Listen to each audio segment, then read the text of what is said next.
и компенсационные выплаты, связанные с определенным категорией граждан. Хотелось бы отметить, какие это. Речь идет о пособиях, выплатах, компенсациях для 5 категорий по Республике Татарстан.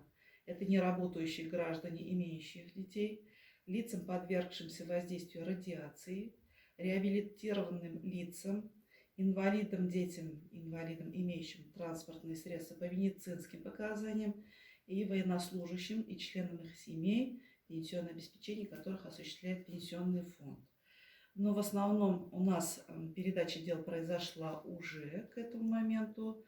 На момент 31 декабря у нас передано 355 дел всего. Большинство дел это пособие по рождению ребенку, по уходу за ребенком до 1,5 лет. Чтобы полный перечень передаваемых мер можно ознакомиться на сайте Пенсионного фонда.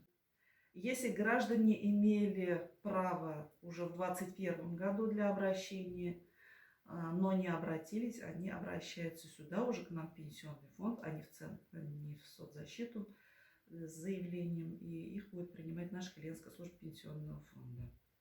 Здесь очень было много работы проведено для того, чтобы масштабная работа, на местах созданы рабочие группы с участием региональных министерств социальной защиты населения. Был проанализирован перечень передаваемых мер, предварительно согласованы проекты типовых форм соглашений об информационном взаимодействии и реестрах передачи сведений. Разработаны стандарты предоставления мер соцзащиты для специалистов клиентских служб на основе утвержденных паспортов. Выплаты составляют 18 886 рублей 32 копейки. При рождении 2 и более детей пособие выплачивается на каждого ребенка. Здесь есть некоторые особенности назначения этой единовременной выплаты.